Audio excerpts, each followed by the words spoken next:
พี่น้องเอ้ยหัวหยุ่งหัวยองตายแหละแจ้งให้ทราบพี่น้องบ่ได้เปิดแฟลชนะพี่น้องถ่ายคลิปกลางคืนทักทายสบายดีกันเด้อพี่น้องเสือตัวนี้2 ปีเลยพี่น้องพายิงเมย์ไปเขาห้องหมอแต่อยู่สวรรค์2 ปีแล้วขาดบาไปเลยพี่น้องเอ้ยว่างเด้ตัวนี้ Facebook ออกจากระบบอัตโนมัติรีดดีเด้งออกมันบอกออกจากระบบอัตโนมัติเฮาเป็นน้ำเฮาหลิน2 เครื่องพร้อมกันบอกมันบอกเกี่ยวตีเนาะหรือว่าสิเกี่ยวบอกเป็นแต่ของเฮาได้ของคนอื่นก็เป็นมีคนหนึ่งเป็นน้ำเฮาของลุงเฮาก็เป็นคือกันหรือว่าเป็นในระบบ Facebook บอกพี่น้องตาเสียกตาดูนี่นะFacebook หล่มเหลวอีกแล้วบอกหรือว่าเนื้อไรเราจากโมงตอนนี้มึงก่อนของเฮาเป็นนี่ประมาณ7:30 1:30ตอนนี้2:30 1 ชั่วโมงแล้วเป็นนี่นะบูฮูสิได้ตอนไหนถาเบิ่งป้านั่นน่ะสางไล่ดอกไล่ได้ไม่ได้ภาวะอยากออกย่ำได้ก็ออกอยากดิ่งออกย่ำได้ก็เป็น2 เถื่อเราได้เฮานะบ่ได้มีความเสื่อมหมันพี่น้องบอกคนอนุญาตบ่ได้ประจงประจานดอกความจริงตาบ่แม่นอันอะไรคือ YouTube นี่แบบเฮาเอาจีหมอกจีเมียวเข้าไปเลยบ่มีเด้งไปใส่นอกจากเฮาสิกดออกจากระบบเองบ่มีเด้งขึ้นมาให้ออกระบบอีกถาวรตายโตสมเขาเจ้าแบบมันบ่มีความมั่นคงคือว่าเนาะเพียงเนาะสั่งได้แต่มันบ่มีความมั่นคงสำ YouTube เพราะว่าคือนี่แหละอยากออกยามใดก็ออกเฮาโดนตลอดเลย Facebook เฮานะเฮานั่นได้เปลี่ยน Facebook ก็ย้อนนั้นมันเด้งออกเองนี่แหละพี่น้องบาดนี้ข้อมูลเฮาเวียกงานเฮาอยู่ใน Facebook เต็มอยู่ใน Messenger นะหมู่เพื่อนเวียกงาน Facebook ตัวนั้นน่ะหมู่สิกู้มาได้หรือบ่นี่ก็ยังบ่จักสิไปทางไหนเลยเป็นชั่วโมงเฮ็ดหยังก็บ่ไปบ่มาเป็นนำระบบเขาบ่หรือว่าแนวใดสิปรับเปลี่ยนบ่สิปรับเปลี่ยนคลิปเลี้ยวเพิ่นน่ะบ่ป้าผมก็แดงแฮงเลยมีคู่ผมแดงบ่สิปรับเปลี่ยนบ่มีคู่ผมแดงพี่น้องปรับเปลี่ยนระบบใหม่บ่จังว่าย่านปรับเปลี่ยนระบบใหม่หาของพวกข่อยคือบ่เป็นหยังจ้ะแต่อุกอ่างพี่น้องบอกมาแล้วก็ถ้าบ่ได้ Facebook ตัวเก่านี่ตายแล้วสิไปตั้ง Facebook ขึ้นมาใหม่เพื่อสิได้เพื่อนหลายปานนั้นเพื่อสิได้เพื่อนหลายปานนั้นเพื่อสิเพื่อนเฮา7,000แหละพี่น้องผู้ติดตาม7,000แหละ7,000 ปลายแหละจนสิฮอด10,000แหละสิมาเริ่มต้นใหม่อีกเพราะแห้ง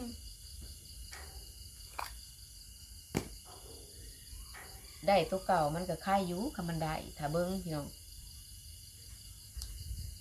เอาเฮ็ด Facebook มานี่สักปีแล้ววะ6 ปีแล้วพี่น้องใส่ Facebook มานี่ใส่ YouTube หรือ YouTube มานี่6 ปีเลยบ่ค่อยสิมีปัญหาพี่น้องบ่ค่อยมีปัญหามีก็นอกจากว่ามันนอกจากว่าเฮาสิเฮ็ดผิดกฎอีหยังแบบว่าเฮาหลินบ่ถูกต้องมันจะบ่โดนไปเองแบบสิเนาะเปรียบเทียบให้บางพังพี่น้องหรือว่าระบบ Facebook ล้มเหลวอีกแล้วบ่คือว่าหั่นน่ะล้มเหลวน่ะเป็นบ่ทุกคนเนาะว่าหั่นน่ะแล้วคนก็ได้ Facebook ใหม่ย้อนได้หลิน Facebook ใหม่ย้อนก็ย้อนว่าระบบล้มเหลวพี่น้องมันล้มเหลวไปเลยบัดนี้แหละบ่จื้อจิหมอกคิวจื้อรหัสอันเด้แล้วก็บ่เด้งขึ้นมาให้ตัวเก่าแล้วคนก็จะได้ตั้ง Facebook ใหม่ย้อนพี่น้องคือลางคนเขาเจ้าหลินบ่เป็นนั่นเด้เขาเจ้าก็จนได้ตั้งใหม่หลายคนได้ว่าหั่นน่ะคือเฮานี่ก็เทื่อนึงแล้วเด้งออกนะเทื่อนึงแล้วเด้งออกค่ะเด้งออกตัวนั้นก็จนแบบบ่จักแนวเฮ็ดคือกันไป บัดนี้มันเด้งแต่ว่าหันมันเด้งออกเครื่องเดียวพี่น้องมันอยู่ใน2เครื่องมันเด้งออกเครื่องนึงมันแล้วมันยังเครื่องนึงแล้วบัดนี้เลยบัดมาบัดนี้มันเด้งออกบ่2เครื่องบัดนี้เด้งออกบ่2เครื่องเลยบ่ฮู้ว่าสิกู้กลับคืนได้หรือบ่พี่น้องบ่ฮู้เลยถ้าแม่นว่ากลับคืนบ่ได้ก็สิแจ้งตั้ง Facebook ใหม่ก็สิแจ้งฮู้อีกหนึ่งเด้อพี่น้องถ้าหากว่าได้ก็คือสิดีเนาะเพราะว่าอยู่ในหันเฮาก็เป็นครีเอเตอร์ในพี่น้อง Facebook เนาะเปิดสร้างรายได้จาก Facebook แน่เนาะแต่ว่าอยู่ลาวเฮามันเปิดสร้างมันบ่ทันเปิดสร้างรายได้จากเนื้อหาหายก็เลยบ่ทันได้เงินก็เลยว่าเฮ็ดไปถาซ้ำๆห้องหับประเทศลาวเนาะเฮาใส่ข้อมูลประเทศลาวเด้ก็เลยว่าห้องเฮ็ดไปถาซ้ำๆมันเปิดหับข้อมูลประเทศลาวนะตอนนี้ก็เฮ็ดไปก็ได้หลายได้พี่น้องยอดวิวก็ค่าลงปกติก็ได้อยู่ก็มีผู้ FC เพิ่นก็ส่งดาวให้ก็เป็นตั้ง100ปลายกว่าดวงอะไรอยู่ในFacebook ตัวนั้นน่ะแต่ที่ไปเลื่อนหาเพื่อนใหม่อีกป้าตัวพอแห้งพี่น้องจังหวะภาวนาว่าสาธุขอแต่อย่าเป็นอย่างเด้อตอนนี้1 ชั่วโมงผ่านไปยังบ่มีปฏิกิริยาสิเกิดได้ขึ้นถ้าหากให้เฮาเฮ็ดเองบ่ได้แท้แม่นเฮาต้องไปถามห้านเขาต้องได้เข้าห้านถ้าเข้าห้านบ่ได้ก็ถือว่าเรียบร้อยเฮาได้ตั้ง Facebook ใหม่แล้วคนหนึ่งตั้งไปใส่รหัสไปจังเสือกับบ่จื้อเนาะคือรหัส Gmail ของ YouTube นี่มันมี8ตัวนั่นเองพี่น้องตัวนั้นเป็นสำคัญเนาะมันต้องให้จื้อถ้าบ่จื้อ Gmail เขาFacebook YouTube ตัวนั้นมันตายเลยอันนี้แต่รหัส Facebook นี่ลังเทื่อกับบ่จื้อกับเขาได้เห็นเลยแบบมันบ่เจ้ากว่าเสียบ่จังได๋เนาะพี่น้องลังเทื่อก็แฮ็กข้อมูลกันก็ได้แฮ็กเอาข้อมูลกันไปก็ได้ Facebook ฮะนี่แหละพี่น้องทักษิณจังใดค่าน้ำเลยเบิ่งสิออกมาให้เบิ่งอีกมันเป็นอะไรอีกมีสักแบบนึงคือตอนนี้พี่น้องคือตอนนี้เห็นบ่โอ้มันเด้งขึ้นมาหายมันเห็นบ่ตอนนั้นมันกะนะเอาแสงลงพี่น้องเห็นบ่ตัวนี้เนี่ยมันออกจากระบบตัวก่อนแหละสั่ง Facebook ใหม่ขึ้นมามันเลยพอได้ตัวเก่านี่มันเข้าไประบบพี่น้องมันเฮ็ดจังซี่นี่มันขึ้นหน้านี่โหลดนี่แล้วสิได้ต่อบัดนี้เฮาเฮ็ดทุกวิธีทางเลยลบโหลดใหม่ก็ลบแล้วลบแล้วก็ติดตั้งมาใหม่ก็เฮ็ดแล้วพี่น้องอยู่ดีๆมันก็ดอนออกเองนะเข้าไปก็บ่ได้ Messenger ก็มีคนเสร็จมากก็เด้งขึ้นแต่เขาอ่านบ่ได้เห็นบ่เขาเป็น Messenger เครื่องใหม่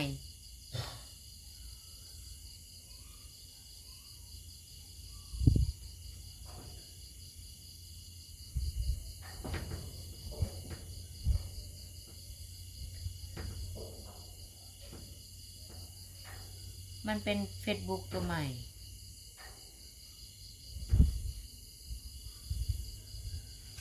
มันเข้าบ่ได้เลยพี่น้องรูปโปรไฟล์เฮาตัวนี้เฮาจื้อรูปโปรไฟล์เฮาจักสิจังได๋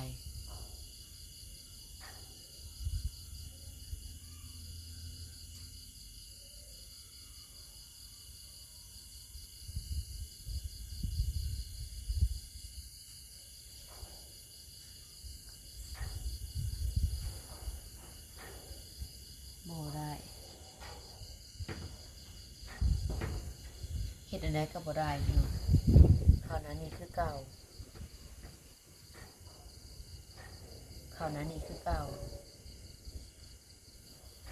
รูปโปรไฟล์เฮาถ้าเข้า Facebook ตัวเทิงเฮาบ่เข้าพี่น้องเสียจังได๋บัดนี้สิแก้โดยวิธีใดบัดนี้นะคราวนั้นนี่คือเก่า บัญชีของคุณถูกปิดใช้งานเมื่อ 17 ตุลาคม 2025 หากคุณ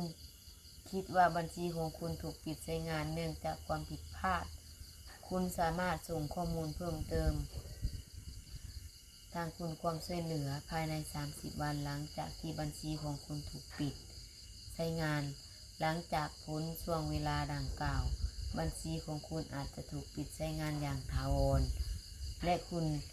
จะไม่สามารถส่งคำขอให้ตรวจสอบได้อีกมันบอกว่าให้เราส่งไปตรวจสอบหลังจากภายใน30 วันถ้าหากว่าภายใน10 วันยังเราบ่ส่งไปตรวจสอบมันจะถูกปิดใช้งานตลอดไปเลยเฮาสิไปส่งงานอีไซต์ละบัดนี้เบิ่งเฮาสิจำไปเรื่อยๆพี่น้องบ่ได้เดี๋ยวบางทีมันเป็นนำระบบมันเนาะให้ใส่รหัสผ่านบัดนี้ใส่รหัสผ่าน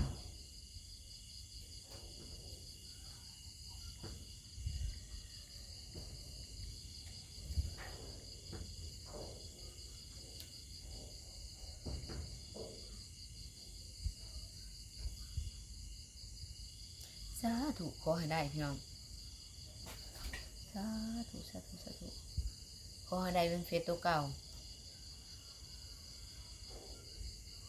แต่บ่ฮู้มันสิเป็นตัวเก่าหรือบ่มันบ่มีรูปเด้งวะบัญชีของคุณระงับการใช้งานหากคุณมีคำถามส่งไปที่คำถามบ่ได้พี่น้องบ่ได้ไม่ได้เป็นระบบบ่พี่น้อง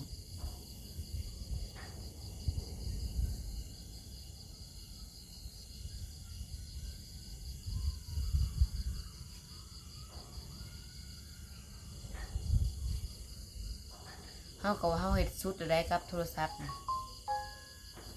จะเบิ่งเด้อเข้าไปแล้วมันเป็นข้อมูลตัวอื่นพี่น้องมันบ่เป็นข้อมูลตัวเก่าของเฮาหั่นเด้ครั้งนี้พวกปัญหาการตั้งการมีสไตล์คุณสามารถลองอีกครั้งด้วยการที่มีภาษาอังกฤษ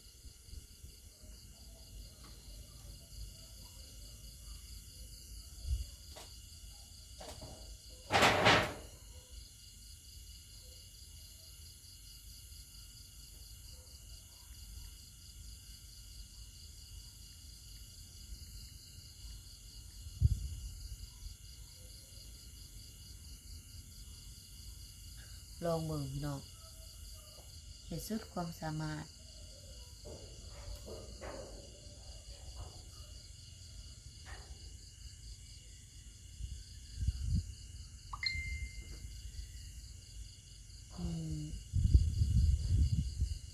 บ่แม่นเข้าไปคือบ่แม่นบัญชีเก่าบ่แม่น WhatsApp ตัวเก่าพี่น้อง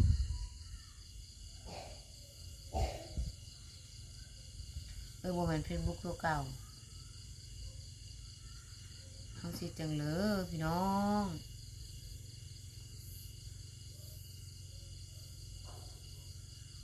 บ่แม่น Facebook ตัวเก่าได้แต่บ่แม่นตัวเก่าติดตั้งมาใหม่ถอนการติดตั้งก็ติดตั้งมาใหม่เข้าไปมันก็ยังบ่แม่น Facebook ตัวเก่าพี่น้องระบบมันเหลวบ่เฮาสิอัดคลิปเดียวนี้เลยพี่น้องให้คำตอบไผฮู้ให้คำตอบเฮาแน่พี่น้องมื้อนี้แม่นวันที่17 ตุลาเด้อพี่น้องเด้อลงคลิปนี้แม่นวันที่17 ตุลา Facebook เฮาวันที่17 ตุลา 2025แจ้งให้ทราบพี่น้องเบิ่งซอยแน่ว่ามันเป็นอะไรพี่น้องตายกระเดะเลยนี่นะเข้า Facebook บ่ได้ติดต่อครับบ่ได้เลยบ่ทันอยากตั้ง Facebook ใหม่จะไปหาหานเขาให้มันเข้าใจก่อนว่ามันเป็นหยังเขาสิเข้าข้อมูลเก่าได้บ่ในเมื่อเฮาเฮ็ดบ่ได้หรือว่ามันเป็นนำระบบมันบ่ก็บ่ฮู้รอไปพี่น้องฝากเพิ่นฝากส้มฝากเป็นกำลังใจพี่น้องถ้าหากว่า Facebook เฮามีปัญหาคือจะนำบ่รับพี่น้อง Facebook เฮาก็สั่งกับ YouTube ที่เฮาขาดบ่ได้พี่น้องบ่แม่นขาดลิ้นบ่ได้ไดพัวพันเวียกงานมันบ่มีเพียงแต่ลิ้นบ่สำคัญเฮาติดต่อเวียกงานหมู่เพื่อนเมสเจาะเจอหมู่เพื่อนบ่ได้เป็นสิหมู่เพื่อนใกล้เคียงเนาะบัดนี้หมู่เพื่อนแบบเป็นเวียกเป็นงานทางธุรกิจโฮ งหาโรงเรียนเฮาก็อยู่ทางนี้ก็มีพี่น้องอยู่บนแอปสิเป็นส่วนน้อยเนาะส่วนหลายจะอยู่ใน Facebook เฮ็ดจังได๋ล่ะบัดนี้แบบนี้ก็มีเนาะโอ้ตายพี่น้องเอ้ยไปก่อนเด้อเจ็บหัวลงคลิปก่อนช่วยด้วยท่านผู้ชม